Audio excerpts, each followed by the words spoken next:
Saya Syaleha binti Muhammad Saleh. Saya mengambil diploma pengurusan.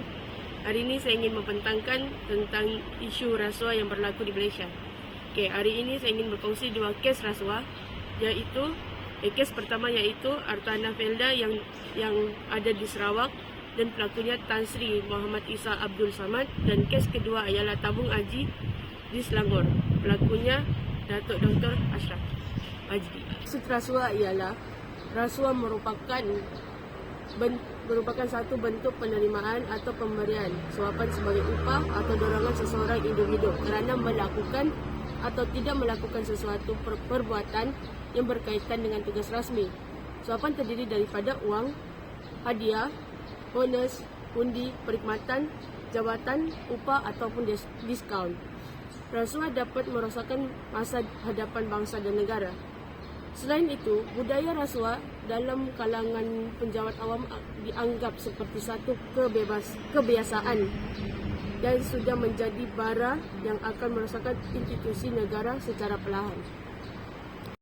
Kes satu iaitu skandal Artana Felda. Pelakunya Tan Sri Muhammad Isa Abdul Samad.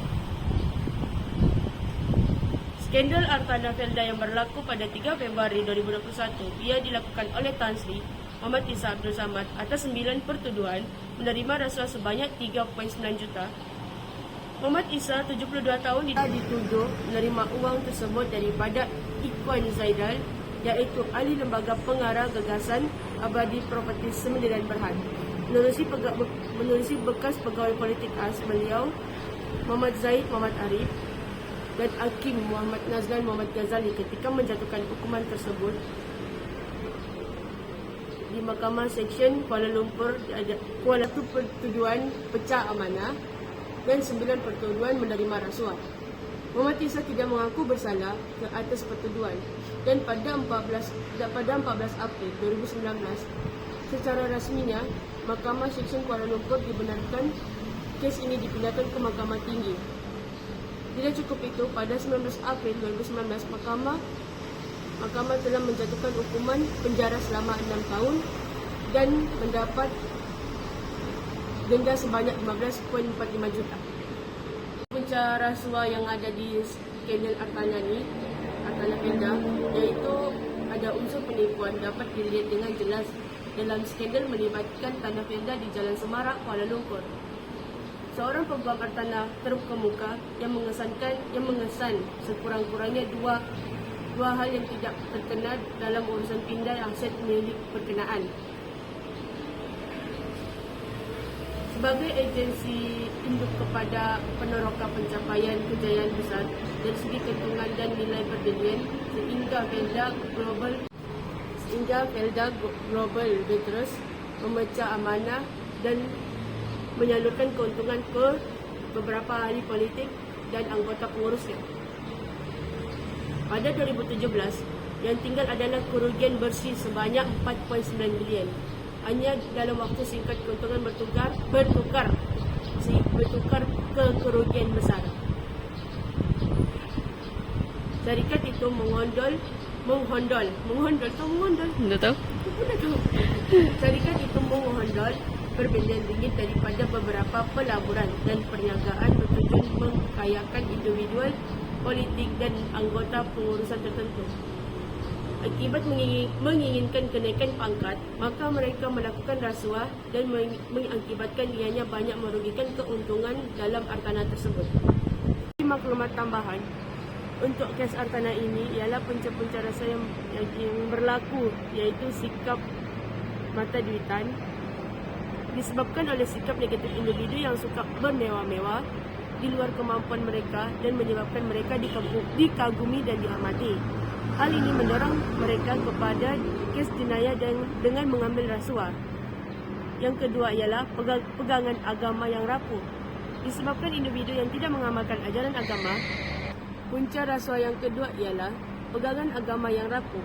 Disebabkan individu yang tidak mengamalkan ajaran agama dengan betul dan menyebabkan mereka tidak dapat membezakan perkara yang baik ataupun buruk, sehingga mereka tidak menghiraukan sama ada halal ataupun haram. Yang ketiga, penguatkuasaan undang-undang.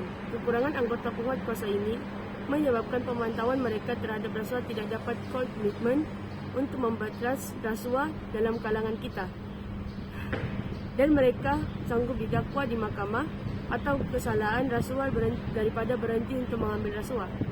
Dan keempat, kewujudan ruang dan peluang. Ini biasanya wujud disebabkan kerana birokrasi bawah dalam perkhidmatan awam, dan bahawa rasuah berlaku disebabkan oleh wujudnya ruang dan peluang mereka yang diberi. Lagi sekali, gaji rendah.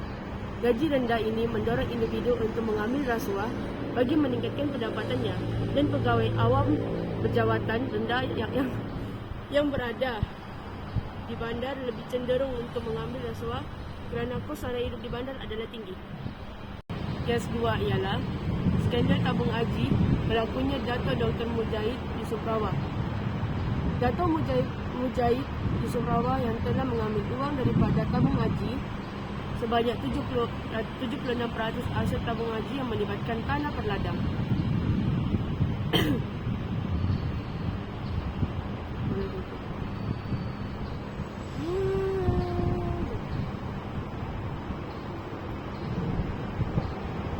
Selain itu, Dato' Mujahid juga telah mengambil harta tabung haji yang bernilai sebanyak 19.9 bilion atas alasan tabung haji rugi selama ini kerana penjualan 14 anak syarikat tabung haji yang memiliki ladang kelapa sawit sebanyak 79,975 ekar.